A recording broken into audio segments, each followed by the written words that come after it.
എന്നെ അഴിച്ചു വിടറോ എടോ. സാറേ ആളെ കെട്ടിയിട്ടുണ്ട്, ഞാൻ അവിടെ കെട്ടിയിട്ടുണ്ട്. വന്ന് എത്രയും പെട്ടെന്ന് അറസ്റ്റ് ചെയ്തു സാറേ. ശരി സാറേ, ശരി. നിന്റെ കാര്യത്തിൽ ഇന്ന് തീരുമാനമായിടാ. പോവില്ല. മെമ്പറേ കണ്ടില്ലേ? ഇതാണല്ലേ അവനെ സാറേ, പോലീസിൽ അറിയിച്ചില്ലേ? സ്റ്റേഷനിൽ വിളിച്ച് പറഞ്ഞിട്ടുണ്ട്. അവരെ ഉടനെ വരാന്നാ പറഞ്ഞേക്കണേ. ഇവന്റെ കാര്യത്തിന് തീരുമാനമാവും. പോലീസ് വന്നു. ഇവനെ സാറ് മാത്രമേ വന്നുള്ളൂ, ബാക്കി പോലീസുകാരും വന്നില്ലേ? സ്റ്റേഷനിൽ തിരക്കാം. ഇവനാണോ കള്ളൻ? ആരവനെ പിടിച്ചു കിട്ടിയത്? ഞാനാണ് സാർ അവനെ പിടിച്ചു കിട്ടിയത്.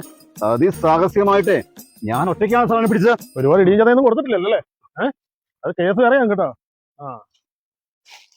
നിനക്ക് ഇതിന്റെയൊക്കെ വല്ല കാര്യമുണ്ടോ? വല്ലവന്റെ ഇടിയും ചതയും കൊള്ളാനായിട്ട് എന്താ വേണം? മെമ്പറേ, എനിക്ക് മേലൊക്കെ നല്ല വേദനയുണ്ട്.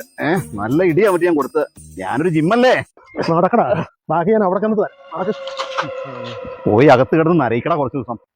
എന്റെ അടുത്തായിരുന്നു. നരയിക്കോ? ഞാനോ? സാറിന് വിട്ടെ, ഞാൻ വരും സാറിൻ്റെ കൂടെ. ഇവനോട് 2 വർത്താനം പറയട്ടെ. തനിക്ക് എന്തോ പണി? അന്തസ്സുള്ള പണിയാണ് എനിക്ക്. നാഷണലൈസ്ഡ് ബാങ്കിലെ ക്ലർക്കാണ് ഞാൻ. എടോ ക്ലർക്കേ, തന്റെ അത്രയും നരകയാതന എനിക്ക് ജയിലിൽ പോയാൽ ഇല്ലടോ. താൻ അടച്ചു കെട്ടിയ ശീതീകരിച്ച മുറിക്കകത്തല്ലടോ രാവിലെ മുതൽ വൈകുന്നേരം വരെ ഇരിക്കുന്നത്. ഞങ്ങൾക്ക് ഒരു സൈഡ് ഓപ്പൺ ആടോ, ഫുള്ള് ഫ്രഷ് എയർ കിട്ടൂടോ. കഴിഞ്ഞില്ലടോ, കേക്കടോ ബാക്കിയും കൂടെ. എടോ തനിക്ക് രാവിലെ ഉച്ചയ്ക്കോ വൈകുന്നേരം എപ്പോഴെങ്കിലും ഭക്ഷണം കഴിക്കാൻ പറ്റിയാ പറ്റി. അതും താൻ കയ്യിൽ നിന്ന് കാശ് മുടക്കി കഴിക്കും. ഞങ്ങൾക്ക് 3 നേരവും ഫുൾ ടൈം ഭക്ഷണമാടോ, അത് നല്ല മട്ടം കൂട്ടിയിട്ട്. ആ ജയിലിൽ പോയാണ് ഞാൻ നരയിക്കാൻ പോണേ. കഴിഞ്ഞില്ലടോ, ജയിലിലെ പണിയെടുത്താലേ നല്ല നടപ്പിനെ നമുക്ക് ശിക്ഷയിൽ ഇളവ് കിട്ടും. നീയൊക്കെ പണിയെടുത്താലോ നിന്റെ തലയിൽ പിന്നെയും പണി വന്നോണ്ടിരിക്കും. അങ്ങനെയുള്ള താനാണ് എന്നെ പ്രാവണത്. താൻ വലിയ മറ്റൊരുത്ത ഉദ്യോഗസ്ഥനല്ലേ? ഇവിടെ തനിക്ക് തന്റെ ആഫീസിൽ കയറി തന്റെ ID കാർഡ് എടുത്ത് വെച്ച് താൻ തന്നെ പ്രസ് ചെയ്ത് തനിക്ക് കയറണോ? ഞങ്ങള് VIP കളാടോ. ഞങ്ങളെ പുറത്തേക്ക് വിടാനും തുറന്നു തരാനും അടയ്ക്കാനും കൊണ്ടു നടക്കാനും ഒക്കെ ആൾക്കാരുണ്ടോ. ആൾക്കാര് ആ VIP ആയ ഞാനാണ് നരയിക്കുന്ന പറഞ്ഞ താൻ. ആ VIP സെല്ലിൽ കിടക്കുന്ന എനിക്ക് എന്റെ റൂമില് മൂത്രം വയ്ക്കാനും കക്കൂസിപ്പാനുള്ള സൗകര്യമുണ്ട്. തനിക്കുണ്ടോ? പലരും പോയ കക്കൂസിൽ വേണ്ടോ തനിക്ക് പോകാൻ? മാത്രമല്ല ആ ഇരിക്കുന്നിടത്ത് മുഴുവൻ മൂത്രം വെച്ച് വൃത്തിയേടാക്കി വെച്ചിട്ടുണ്ടോ? അപ്പൊ ഞാനാണോ താനാണോ നരയിക്കണേ? അവനെ എനിക്കിട്ടുണ്ടാക്കാൻ പറ്റും. എടോ, ഞങ്ങൾക്ക് ജയിലിൽ TV കാണാം, ക്യാരംസ് കളിക്കാം, ചീട്ട് കളിക്കാം, ചെസ് കളിക്കാം. താൻ തന്റെ ആഫീസിൽ നിന്ന് ആ സമയത്ത് കളിച്ചാൽ തന്റെ അവസ്ഥ എന്താവും? നേരം നോക്കണോ, തന്റെ പണി പോയി താൻ മേപ്പോട്ട് നോക്കി ഇരിക്കേണ്ടി വരും. എന്നിട്ട് ഞാൻ ജയിലിൽ പോയി നരയിക്കുന്നു. എടോ, ഞങ്ങൾക്ക് മാസത്തില് 2 ദിവസം അല്ലെങ്കിൽ 3 ദിവസമെങ്കിലും ഞങ്ങളുടെ കുടുംബക്കാർ ഞങ്ങളെ കാണാൻ വരും. താൻ തന്റെ കുടുംബക്കാരോട് മിണ്ടിയിട്ട് എത്ര നാളായിടും? താൻ അവരെ കണ്ടിട്ട് എത്ര നാളായിടും? തനിക്ക് ജോലി കഴിഞ്ഞിട്ട് എപ്പോഴാണോ തനിക്ക് സമയം കിട്ടണം? അപ്പൊ എന്റെ ജീവിതമാണോ നരകം, അത് തന്റെ ജീവിതമാണോ നരകം? അതൊക്കെ പോട്ടെ, താൻ കഷ്ടപ്പെട്ട് പണിയെടുത്തുണ്ടാക്കുന്ന ഓരോ രൂപയ്ക്കും താൻ ടാക്സ് അടക്കേണ്ടി വരും. ആ ടാക്സിന് ഞങ്ങൾ ഫ്രീ ആയിട്ട് അടിക്കും. ഞങ്ങൾക്ക് ചില ഊച്ചാളി വാർഡന്മാര് ഞങ്ങളുടെ നേരം വെച്ചിട്ട് കയറും. അവന്മാരെ സഹിച്ചാൽ മതി. എന്റെ മുകളിൽ ഒരുത്തനുണ്ടല്ലോ മാനേജർ, വർക്ക് പ്രഷർ, ടാർജറ്റ് തേക്കണം, ബിസിനസ് കുറവ്, ലോൺ തിരിച്ചു പിടിക്കണം. എന്തൊക്കെ പുകിലാണോ തനിക്ക്? താനാണോ ഞാനാണോ നരയിക്കാൻ പോട്ടെ? ഇടോ, ഗോതമ്പുണ്ടെ തിന്ന് ദാരിദ്ര്യത്തിൽ കഴിഞ്ഞുകൊണ്ടിരുന്ന ആ ജയിൽ ജീവിതമൊക്കെ അങ്ങ് പോയി. അപ്പൊ മാസാമാസം വരുമാനം കൂടുതലാ. തരോട് കിട്ടി കഴിയുമ്പോ നീയൊക്കെ പോണേക്കാളും നന്നായിട്ട് ഞങ്ങൾ വിനോദയാത്രയ്ക്ക് വരും ആ കാശുകൊണ്ട്. അങ്ങനെ മൊത്തത്തിൽ നോക്കുമ്പോൾ ലാഭം ഞങ്ങൾക്ക് അടാപ്പില്ലേ?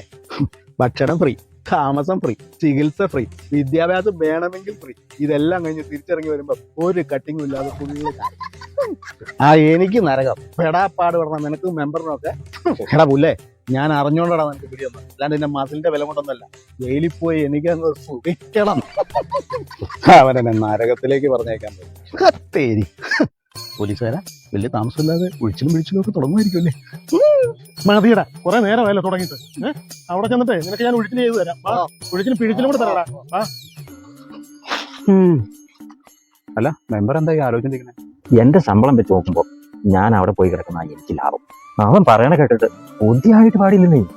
എന്തായാലും കൂട്ടുകാരൊക്കെ അകത്തുണ്ട്, സ്വർണ്ണക്കൊള്ളയും ബാങ്ക് തട്ടിപ്പൊക്കെ ആയിട്ട്. അതിനൊന്നുമില്ല, ഉടനെ തന്നെ ഒരു കേസ് ഉണ്ടാക്കാം.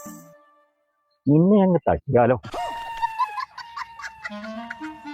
ശാരദ, എന്റെ കയ്യിലേ അവൾക്ക് നല്ലൊരു കല്യാണാലോചനയുണ്ട്. ചെറുക്കൻ എന്നാ പണി? ചെറുക്കൻ എന്നാ പണിന്നോ? ഗവൺമെന്റ് ജോലിക്കാരനെ, നല്ല പയ്യൻ. മാസം എന്നാ വരുമാനം ഉണ്ട് ശാന്തേവന്? മാസേ 10-18 രൂപ ശമ്പളം ഉണ്ടെന്നേ. വർഷം ഒരു 2-2.25 ലക്ഷം രൂപ വരുമാനം കിട്ടും. 14 വർഷം കഴിയുമ്പോൾ അവൻ റിട്ടയർ ആവും. അപ്പൊ അവനൊരു 10-32 ലക്ഷം രൂപ കിട്ടും. അവന് ഏത് ഓഫീസിലാ ജോലി ചെയ്യണ? ജയിലില്. ഇപ്പൊ നല്ല വരുമാനമാടി, അന്തസ്സുള്ള ജോലി. ആണോ ചേച്ചി? ഞാൻ അവളോടും കൂടി ഒന്ന് ചോദിക്കട്ടെ കേട്ടോ.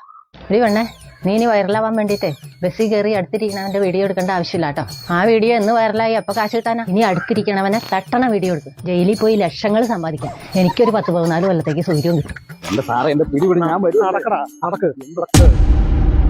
സാറേ ഞങ്ങളെയും കൊണ്ടുപോകണം, ഞങ്ങൾക്ക് ജയിലിൽ പോകണം. നിങ്ങളെന്ത് പറ്റും ചെയ്തിട്ടാ അങ്ങോട്ട് വരട്ടോ? പണിയെടുത്ത് മടുത്തു സാർ.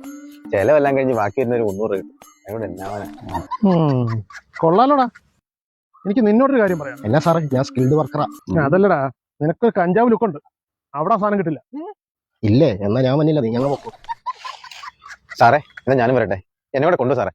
തിരക്കല്ലടാ, ഞാൻ SI ഒന്ന് വിളിക്കട്ടെ. സാറേ ഞാനേ മറ്റേ പഴയ പ്രതിയെ പിടിക്കാൻ വന്നതാ. ഇപ്പൊ വേറൊരുത്തനും വരുന്നുണ്ട് കൂടെ. എന്റെ പൊന്നു സുരേഷേ, ഒരു രക്ഷയില്ല ഇവിടെ. ജയിലിൽ കിടക്കാൻ വേണ്ടി കുറ്റം ഏറ്റു പറയാൻ വന്നവരുടെ ക്യൂ ഇവിടെ. ഞാനൊന്ന് കാറ്റ് കൊള്ളാൻ വേണ്ടി പുറത്തേക്ക് ഇറങ്ങിയതാ. ഒരുത്തനെയും കൂടി വിളിച്ചുകൊണ്ട് വരരുത്. കേരളത്തിലെ മുഴുവൻ സ്റ്റേഷന്റെ അവസ്ഥ ഇതാ. ശരി സാറേ, ഓക്കെ. നടക്കത്തില്ല, അവിടെ തിരക്ക് കൂടുതല. നിനക്ക് പിടിപാടുണ്ടെങ്കിലേ നീ വെളിയിൽ നിന്ന് ആരെങ്കിലും കൊണ്ട് വിളിച്ചു പറയും. അപ്പൊ ഞാൻ വന്ന് കൊണ്ടുപോകാം കേട്ടാ. നടക്ക്.